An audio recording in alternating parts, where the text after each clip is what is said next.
Okay. So, all right. I wanted to go over some things with the new style heater that some of you may not have encountered, or some of you may not even have worked on these before. When you are checking these heaters out, depending on what the complaint is, this one here, it says that it blows the breaker as soon as it's plugged in. So when you're going to do the check out of these, you want to make sure that you unplug all the components before you test them. This one I have checked out. I've unplugged everything, I've tested everything, and everything is tested fine. And so I plugged it back in just to make sure, and as soon as I plug it into the GFI unit that I have made up here, it will blow the breaker in there. And so that's usually an indication that you have bad heater cartridges.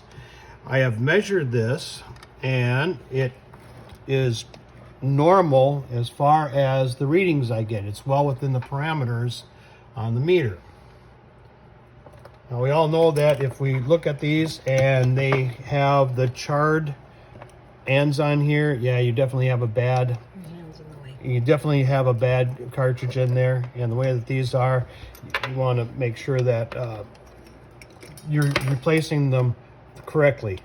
Now what I've done is I've made up from an old one I've taken out, I've made an extension on here, and I've just wrapped the wire around a new wire harness kit for these. You want to put the new one into the block. I've just wrapped the wire around the ends here before I put it through, and I'm double checking to make sure that this is definitely the issue at hand. So I wrapped the wire around just the base of this, put some tape on there,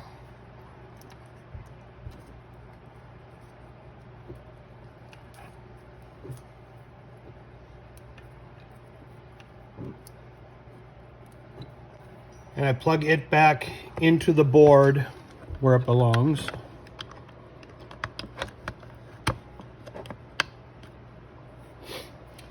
Okay, so now I can check to see if I plug it back in. If it trips right away, well then I'll know that it wasn't the heater cartridges of the original one, and I haven't snipped the end of this yet. But if it does stay on, well then I know that that's a bad heater cartridge set. And this has been one of the things that with McElroy has kind of puzzled them, is the fact that they get perfect readings, but yet it still trips it.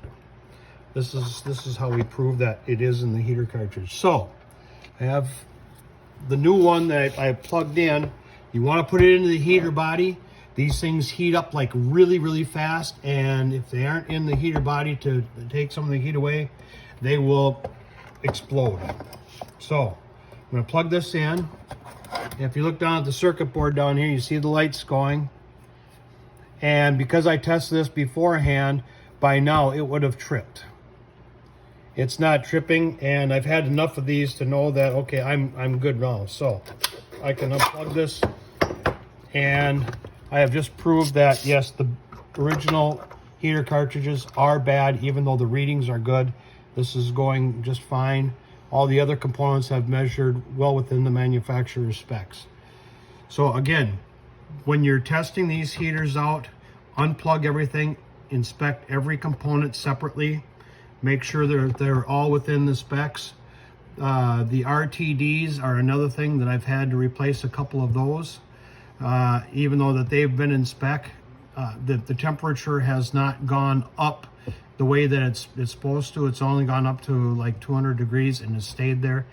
Even though the RTD read good, I've replaced it, and it's been the problem with these things. So they're very simple to work on. It just sometimes you have to take a few more steps on that. So if you guys have any questions on what to do with these heaters whatsoever, I've done probably 25, 30 of them now. So I've kind of gotten to know what to look for.